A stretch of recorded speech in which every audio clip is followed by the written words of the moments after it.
I'm back. It only took me 56 days to remember how to click a record button, but I'm back.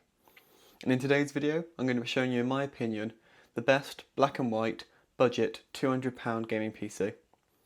With its ability to play most games in 1080p medium settings, I'm sure it'll fit any budget and any person's needs. Now before we get into the build, I was wondering if you could take a moment to consider subscribing, as it would help me out a ton. And for once I actually have some video ideas, so there shouldn't be a 2-month gap between this video and the next one. So on that note, let's get into the video and I hope you enjoy.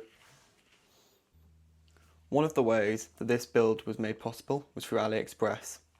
For our motherboard, I went with the cheapest board I could physically get. This Machinist B450 board cost me just £23 on sale on AliExpress. Lacks most modern day features, but has an NVMe SSD slot, supports our Ryzen 5 2600, 2 slots of RAM, and is perfect for this build. For our CPU and cooler, I bought a Ryzen 5 2600, which came with an AMD stock cooler, which I spray painted white. This cost me just £25, however the CPU on its own on sale can be found for £15 on AliExpress, in which if you have a stock cooler or you just want to buy one, you might save £5 here. To install your CPU, you want to carefully take it out of its protective casing, being careful not to damage any of the pins on the bottom. You want to line up the yellow triangle on your CPU, if I can get it to focus, with the one on your motherboard, before carefully lining it up and dropping it in the socket and pulling the lever down to secure it. To install your CPU cooler, you first want to check what mounting hardware your cooler uses. Some coolers come with their own hardware, however with the AMD stock cooler, you want to remove the hardware that comes already on your board by unscrewing it. Once you have removed the mounting hardware, you're going to want to take your thermal paste. I went with the Thermalright TF4 thermal paste, as that's just what I had lying around, but you can use any thermal paste from a reputable brand. You're going to want to put an uncooked pea size of thermal paste on your CPU before lining up your CPU cooler with the back plate and securing it to the board. Once you've secured the cooler onto the back plate, you're going to want to take your CPU cooler connector. Some coolers may have just the power, and some may have an RGB connector depending on your cooler. On this specific board, it's in the top corner, and you want to plug it into CPU power. The next stage is installing your RAM. I went with 16GB of XPG Gaming Dio DDR4 RAM, clocked at 3200 megatransfers. This RAM kit cost me only £16 and is perfect for this budget board. To install your RAM, you first want to make sure your RAM slot clips are open before you line up the RAM with the slot and click it in firmly on either side. Repeat that for your second stick.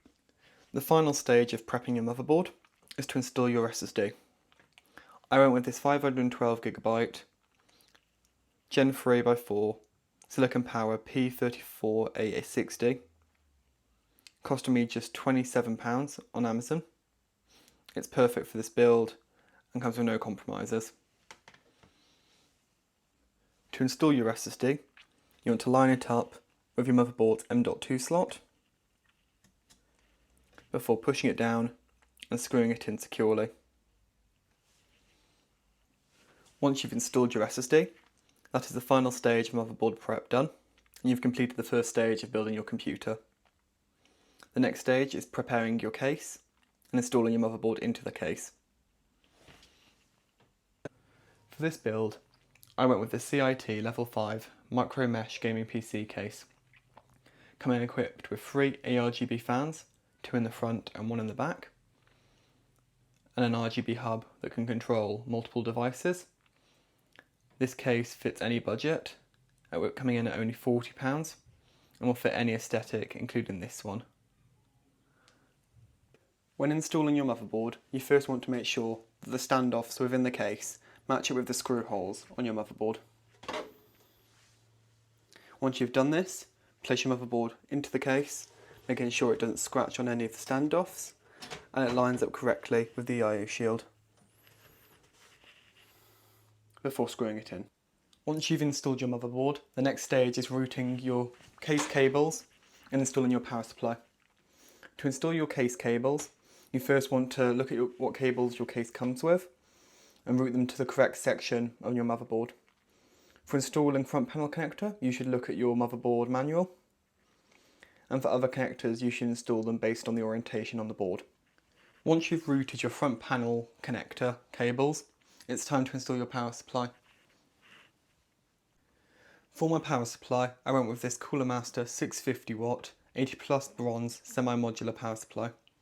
It's perfect for this build, coming in at only £22 on eBay. With its 600 watt capacity, it'll be perfect being able to power this build and any upgrades you may make. To install your power supply, you want to line up your power supply unit in the back of your case before screwing it in securely. Once you've screwed in your power supply, you're going to want to route your power cables. The three main power cables are your CPU, motherboard and graphics card cables. This is also the time that you should take the optional step for cable management. The CPU cable should be plugged in directly into the top left corner, with the motherboard plugging in on the right and the graphics card being set ready to be plugged into your graphics card when we install it. The final step is installing your graphics card. To do this, you first want to remove your back covers on your case so they line up with the amount of slots your card is going to take up.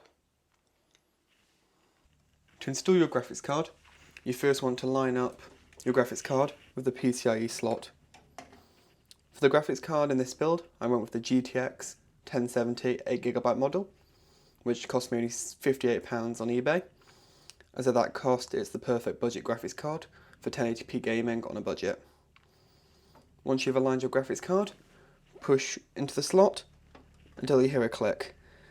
Once your graphics card clicks into the slot, the final step is installing your PCIe power connector. This graphics card requires a single 6+2 pin power connector and will plug straight into this card.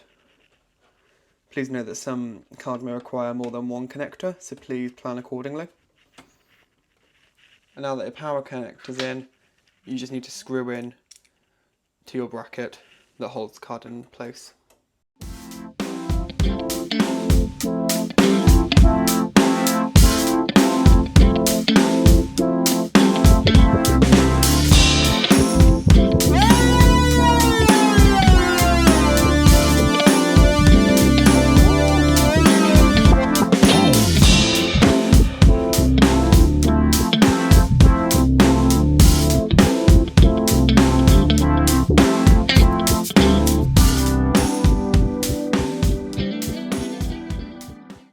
The final cost of this build comes to just under £225 with an activated copy of Windows.